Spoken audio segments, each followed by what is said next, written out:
आज शनिवार का दिन है, जिस दिन अपन इस दरिद्रता से मिलने के लिए पीपल के पेड़ के नीचे आए हैं। हिंदू धर्म में ये दिन पीपल के वृक्ष के लिए पूजनीय होगा।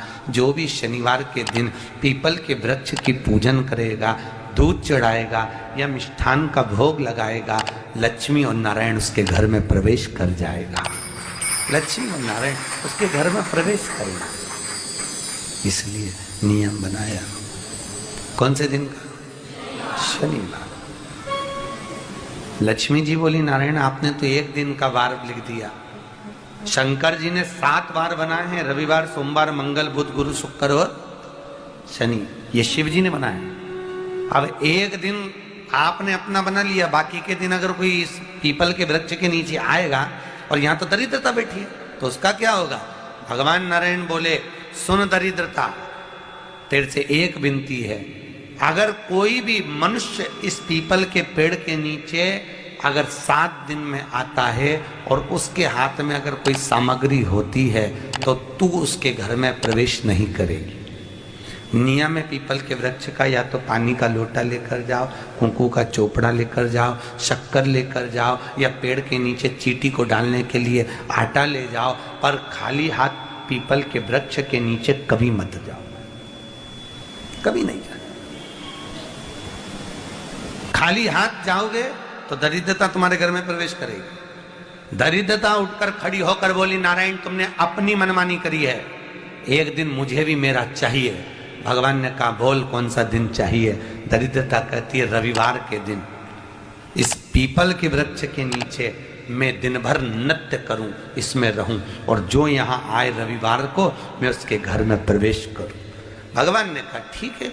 दरिद्रता, रविवार का दिन एक ऐसा दिन रहेगा जिस दिन तू इस पीपल के वृक्ष के नीचे नृत्य करेगी और जो आएगा इस पीपल के वृक्ष के नीचे तो उसके साथ प्रवेश करेगी। मैंने तुझे वर दिया।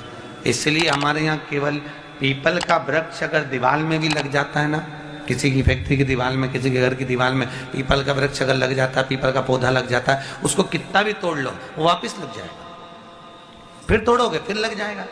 अगर पीपल के पौधे को तोड़ना है तो केवल रविवार का दिन एक नींबू, एक मिर्ची और बमूल का कांटा, ये 3 चीजें रखने के बाद में आधे घंटे बाद रविवार के दिन पीपल के पेड़ को उखाड़ कर फेंक दो। दूसरी बार कभी पीपल दीवार में लगता ही नहीं, कभी नहीं लग सकता। केवल एक रविवार का, केवल एक संडे, इतवार का। घर में दीवारों पर अगर पीपल लग भी गया है, इसलिए पीपल के वृक्ष को उखाड़ने का, अगर घर में पीपल लगा हुआ है या पीपल का पौधा हमारे घर में लग गया, उसको उतारना, निकालना, लगाना, तो पीपल के वृक्ष को अगर निकाला जाता है तो रविवार के दिन, और अगर पीपल के वृक्ष को कहीं लगाया जाता है तो सोमवार के दिन या मंगलवार के दिन, बुधवार के दिन, इन दिनों में लगा सकते पीपल के वृक्ष कहीं लगाना। शनिवार का दिन एक ऐसा दिन होता है जिस दिन पीपल के वृक्ष को कहीं जाकर लगाया नहीं जाता, क्योंकि शनिवार के दिन पीपल के वृक्ष के नीचे लक्ष्मी रहती है। हम अपने हाथों से अगर पीपल का वृक्ष किसी दूसरी जगह पर शनिवार को रोपित करते हैं तो हमारे घर की लक्ष्मी अपने घर से छिन्न होकर चली जाती है। इसलिए शनिवार के दिन पीपल लगाया नहीं जाता, किसी के घर जाकर उसको वापस पलटा नहीं जाता। लग गया उसको डर। प्रभु मेरी धर्म पत्नी को कहाँ रखूं आप बताओ? वो तो जहाँ यज्ञ होता है, अनुष्ठान होता है, दान होता है, पुण्य होता है, सत्कर्म होता है, वहां जाने को तैयार नहीं। अब करूं क्या? भगवान ने बोला, एक काम करो। दुर्वासा जी बोले, जिसके यहाँ रात्रि में बर्तन झूठे पड़े रहते हो उसके घर में इस दरिद्रता को लेकर तुम प्रवेश कर जाना। जिसके यहाँ रात्रि में बर्तन झूठे पड़े हो वहां लेकर प्रवेश कर जाओ। दूसरी जगह दुर्वासा जी बोले, जो स्त्री घर में दोपहर के समय पर सो रही हो उसके घर में इसको लेकर प्रवेश कर जाइए। जो स्त्री दोपहर के समय में घर पर सो रही हो इस दरिद्रता को लेकर प्रवेश कर जाइए। तीसरा, जिसके यहाँ पर दरवाजे पर कांटे वाले पौधे लगे हों उस घर में इस दरिद्रता को लेकर प्रवेश कर जाइए। दरिद्रता, कितनी सुंदर बात कही है। दाता और विधाता, कौन कौन? दाता और विधाता। लक्ष्मी और दरिद्रता के सगे भाई हैं। कौन कौन? दाता और विधाता। दाता को फिटकरी प्रिय है, विधाता को नमक प्रिय है। ये दोनों हमेशा लक्ष्मी को और दरिद्रता को दोनों को समझाते थे, दोनों में प्रेम बढ़ाते थे। आज भी हिंदू धर्म की रीति है। यहां तो ठीक है, जिसके यहां पर भी अगर थोड़ी सी भी परेशानी होती है, थोड़ा सा क्लेश होता है, अशांति होती है, लक्ष्मी नहीं टिक रही हो, काम नहीं बन रहे हो, बहुत प्रयास करा जा रहा हो और हमारा कार्य नहीं होता, तो क्या करते हैं? फिटकरी और नमक को पानी में डाल देते हैं और घर में पोछा लगा देते हैं। आप लोगों ने आजकल फेसबुक पे भी पढ़ा होगा, व्हाट्सएप पे भी पढ़ा होगा। तो क्यों लिखा उसमें? उसका कारण ही केवल इतना है कि दाता और विधाता की प्रियता उसमें। माता ख्याति के जो 4 बच्चे हुए, इसमें जो 2 लड़के हैं, दाता और विधाता, उसकी प्रियता उसमें, उसकी पूर्णता उसमें। अब दुर्वासा जी बोले अपनी धर्म पत्नी को वहां लेकर, जहां कांटेदार पौधे लगे हों वहां पर लेकर प्रवेश कर जाइए। कांटेदार पौधों में उस दरिद्रता का निवास हो गया। कितना विचित्र कथा यहां वर्णन करी है। श्रीमद् भागवत के अंतर्गत जो वर्णन किया कि मृत्यु निश्चित है, रोग ऐसा शनि महाराज के कारण हो गया हो, अच्छे काम करते करते उल्टे हो रहे हैं, होते हैं किसी किसी के साथ में, विपरीत परिस्थितियां आ जाती है, अच्छा करने जाओ बुरा हो जाता है, अच्छा कर्म करने जाओ बुरा हो जाता है। तो पीपल के वृक्ष की जो छाल होती है, छाल देखिए, पीपल के वृक्ष में जो छाल लगी होती है, उस छाल को घिसकर चंदन बनाकर भगवान शंकर का स्नान कराकर, अभिषेक कराकर, पूजन कराकर, पूजन कराने के बाद में पिपलेश्वर महादेव का नाम लेकर, कौन से महादेव? पिपलेश्वर महादेव का नाम लेकर वो जो घिसी हुई छाल होती है, उस छाल का तिलक भगवान शंकर को लगा लो और उसी का थोड़ा सा भाग अपने कंठ पर, मस्तक पर लगाना प्रारंभ कर दो। धीरे धीरे जो विपरीत दशा है वो सुधरना प्रारंभ हो जाती है। पर नाम याद रखना, पिपलेश्वर। काशी में जो शिव जी की स्थापना कौन ने करी? काशी में जो शंकर भगवान बैठे उनकी स्थापना करी थी शनि महाराज ने। किसने करी थी? शनि महाराज ने। क्योंकि भगवान शनि महाराज को उनकी माता के द्वारा श्रापित हो गए और शनि महाराज कांपने लगे। शनि महाराज कांपते कांपते, मैं जाऊं तो जाऊं कहां, करूं तो करूं क्या? महाराज, शनि महाराज दौड़े और दौड़कर भगवान भोलेनाथ के पास पहुंचे। हे शंकर, त्रिकालदर्शी, कैलाशी, अविनाशी, कृपा करिए बाबा भोलेनाथ, कृपा करो। क्योंकि दुनिया में 33 करोड़ देवी देवता हैं जिनको शनि लग सकता है, केवल एक, किसको छोड़कर? शिव को छोड़कर।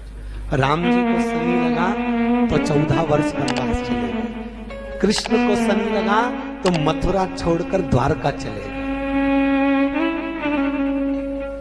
शनि लगा। हनुमान जी को शनि लगा तो गुफा में बैठकर राम राम जपना पड़ा। शनि सबको लगता है, केवल शनि नहीं लगता तो एक मेरे महादेव को, मेरे भोले बाबा को नहीं लगता। शंकर के पास में शनि आ गए। शनि ने आकर कहा, भोलेनाथ कृपा करिए बाबा, मैं बड़ा कष्ट में हूं, मैं करूं क्या? बाबा भोलेनाथ ने कहा, जा गंगा जी के तट पर काशी में जाकर एक शिवलिंग की स्थापना कर, उसकी आराधना कर और तेरा शरीर ठीक हो जाएगा, कष्ट नहीं भोगेगा। शनि महाराज ने काशी में जाकर शिव जी की स्थापना करी। आज भी नियम है, जिसको शनि लग जाता है एक काजल की डिब्बी ले लो और काजल की डिब्बी को 21 बार उतार कर उसको एकांत में जाकर, जंगल आदि में एकांत में किसी पेड़ के नीचे इतना सा खड्डा खोद कर उसमें काजल की डिब्बी को डाल दो और मिट्टी से पूर दो, उस व्यक्ति का शनि समाप्त हो जाता है। काशी विश्वनाथ का नाम लेकर काजल की डिब्बी को 21 बार उतार कर अगर काशी विश्वनाथ का नाम लेकर शनि वाले व्यक्ति को अगर पेड़ के नीचे दबा दे, शनि समाप्त, शनि उसको परेशान नहीं कर सकता। काशी कितनी मूलता है, उस क्रम को देखिए। भगवान शंकर पर विश्वास रखकर एक एक पल, एक एक घड़ी, एक एक समय, एक एक नक्षत्र का शिव महापुराण में वर्णन है। यहां तक शास्त्र कहता है कि पीपल के वृक्ष की जब भगवान शिव रचना करे, पीपल के वृक्ष की जब रचना करी गई तो उस पीपल के वृक्ष में भी कौन सा समय किसका है ये शिव महापुराण वर्णन करती है। सुबह 4 बजे से लेकर 7:30 बजे तक पीपल के वृक्ष में ब्रह्मा जी का वासा होता है। 7:30 बजे से लेकर 10:30 पौने 11 बजे तक पीपल के वृक्ष में भगवान विष्णु का वासा होता है। 10:30 बजे से लेकर पीपल के वृक्ष में 11:30 बजे तक पितरों का वासा होता है। 11:30 बजे से लेकर 12:30 बजे तक पीपल के वृक्ष में आहूतों का वासा होता है। 12:30 बजे से लेकर शाम को 4 बजे तक पीपल के वृक्ष में वासुकों का वासा होता है। 4 बजे से लेकर शाम को 7:30 बजे तक पीपल के वृक्ष में शंकर का वासा होता है। 7:30 बजे से लेकर 9:30 बजे तक पीपल के वृक्ष में कुबेर का वासा होता है। 9:30 बजे से लेकर फिर कुबेर के वृक्ष में अन्य देवों का वासा चालू हो जाता है। इसलिए हमारा हिंदू धर्म कहता है, हमारे शास्त्र कहते हैं कि पीपल के वृक्ष को जब पूजा जाता है, पीपल के वृक्ष की जब पूजन करी जाती है तो सुबह 10:30, 11, ज्यादा से ज्यादा 11:30, ज्यादा से ज्यादा 12, उसके पहले पीपल के वृक्ष की पूजन कर लेना चाहिए। रात को कुबेर का वासा होता है, इसलिए पीपल के वृक्ष में दीपावली के दिन रात्रि को 8:30 बजे से लेकर 9:30 बजे के बीच में जो पीपल के वृक्ष के नीचे घी का दिया लगाता है उसके घर में कभी संपदा की कमी नहीं आती है, क्योंकि कुबेर स्वयं विराजमान होता है पीपल के वृक्ष के नीचे। क्यों? क्योंकि 11:30 बजे से लेकर 12:30 बजे तक पीपल के वृक्ष में पितरों का वासा रहता है, आहूतों का वासा रहता है, फिर वासुकों का वासा आता है। पितृ किसको कहते हैं? महाराज जो पूरी उम्र लेकर चले गए और उनके भीतर अभिलाषाएं बहुत थी, मैं ये भी करना चाहता हूं, मैं ये भी करना चाहता हूं, वो पितृ हो जाते हैं। आहूत किसको कहते हैं? जिस माता के गर्भ में बच्चा जन्म ले और मर जाए, या 6 महीने का गर्भ धारण करने के बाद अवर्षण हो जाए, जीव पड़ने के बाद 6 महीने के बाद अगर बच्चा गर्भ में भी शांत हो जाता है, कुंवारी अवस्था में शांत हो जाता है, जिसका विवाह नहीं हुआ ऐसा बच्चा जब शांत हो जाता है, अधोगति में कोई मर जाता है, सुसाइड कर एक्सीडेंट में किसी भी रूप में मर जाता है, तो वो आहूत कहलाता। शनिवार के दिन जो पीपल के वृक्ष में सरसों के तेल का दीप लगाता है उसको शनि कभी परेशान नहीं करता। एक बात हमेशा ध्यान रखिएगा, मान लो अगर कोई भारी रोग ऐसा शनि महाराज के कारण हो गया हो, अच्छे काम करते करते उल्टे हो रहे हैं, होते हैं किसी किसी के साथ में, विपरीत परिस्थितियां आ जाती है, अच्छा करने जाओ बुरा हो जाता है, अच्छा कर्म करने जाओ बुरा हो जाता है। तो पीपल के वृक्ष की जो छाल होती है, छाल देखिए, पीपल के वृक्ष में जो छाल लगी होती है, उस छाल को घिसकर चंदन बनाकर भगवान शंकर का स्नान कराकर, अभिषेक कराकर, पूजन कराने के बाद में पिपलेश्वर महादेव का नाम लेकर, कौन से महादेव? पिपलेश्वर महादेव का नाम लेकर वो जो घिसी हुई छाल होती है उस छाल का तिलक भगवान शंकर को लगा लो और उसी का थोड़ा सा भाग अपने कंठ पर, मस्तक पर लगाना प्रारंभ कर दो। धीरे धीरे जो विपरीत दशा है वो सुधरना प्रारंभ हो जाती है। पर नाम याद रखना, पिपलेश्वर। जम ना भी दुख, विपदा, कष्ट सम्मुख में खड़ा हुआ हो, कितना भी दुख, पूंजी धन की अगर आपको कमी पड़ रही है और ऐसा लग रहा है कि मेरे पास में कुछ भी नहीं, हम तो यहां तक कहेंगे कोई मकान बना रहे हो, बेटी का विवाह कर रहे हो, बेटे का विवाह कर रहे हो, कोई अच्छा कार्य कर रहे हो, धन संपदा की भी कमती दिखे तो समय पर कांता भगवान का स्मरण कर, कांता चक्र का स्मरण कर, शिव और नारायण का नाम लेकर, एक बेलपत्र, एक शमी पत्र, एक श्वेत पुष्प, एक लाल पुष्प, दोनों हाथ में लेकर भगवान शंकर के अशोक सुंदरी के स्थान पर अगर समर्पित करा जाए तो संपदा की भी कमी नहीं आती। वो कांता चक्र है जो नारायण के। यहां तक शिव महापुराण की कथा कहती है, अगर कोई विद्वत ब्राह्मण ने आपको बताया है कि आपके घर में पितृदोष है कोई विद्वान ब्राह्मण ने बता दिया कि आपके घर में काल सर्प दोष है, कोई विद्वान ब्राह्मण ने बता दिया कि आपके यहाँ पर ये वास्तु दोष है और इस दोष को मिटाना जरूरी है। कोई ने आपको बताया, उस समय पर हमें घबराना नहीं।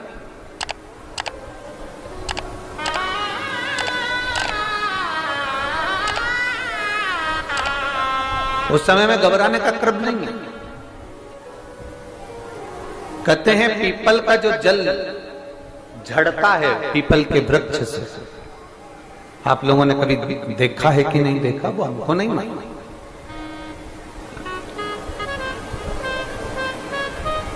कितना भी अगर कोई वास्तु दोष बता दिया, पितृ दोष बता दिया, काल सर्प दोष बता दिया, कितना भी अगर कोई दोष बता दे, तो पीपल का जो जल वृक्ष में से झड़ता है, कभी कभी आप उसके नीचे हाथ रखकर देखना, थाली रखकर देखना, उसमें पत्थर पर देखना, तो वहां पर भी पानी के निशान आपको मिलेंगे, बूंद के निशान मिलेंगे।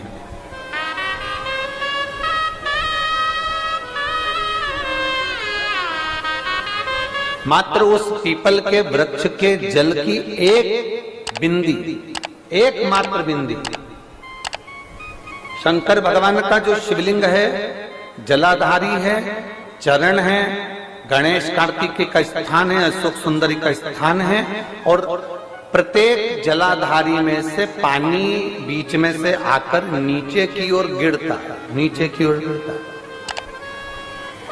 आप लोगों के स्मरण में हमने पहले भी बताया कि राइट में किसका स्थान है, गणेश जी का, लेफ्ट में कार्तिकेय, बीच में अशोक सुंदरी, ये क्या है, पार्वती जी का हस्त कमल शिवलिंग, और ऊपर से जो जल एक एक बूंद शंकर जी के शिवलिंग पर गिर रहा है, वो शंकर जी की 5 लड़कियां, जया, विषहरा, शामली बारी, दौतली और देव, शंकर जी की 5 लड़कियों, एक एक बूंद पानी शिव जी पर गिरा।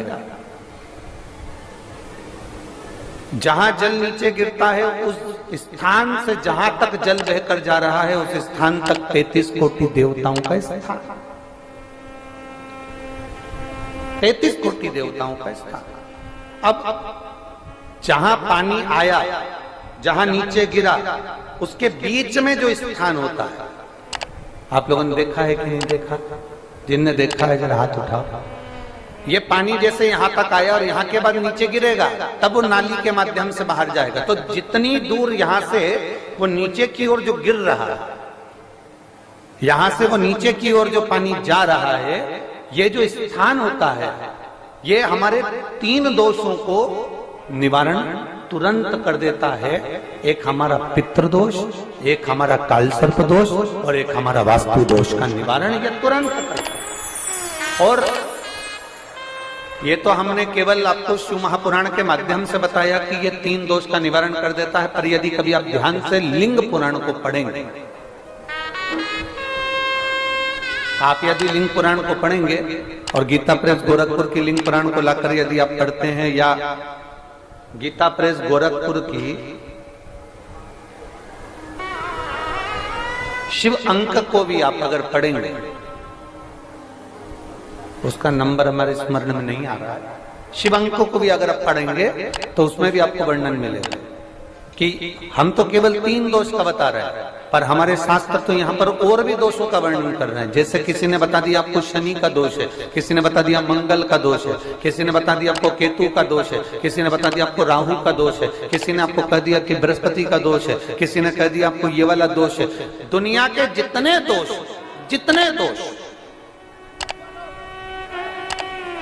पीपल के वृक्ष के झड़ता हुआ जल की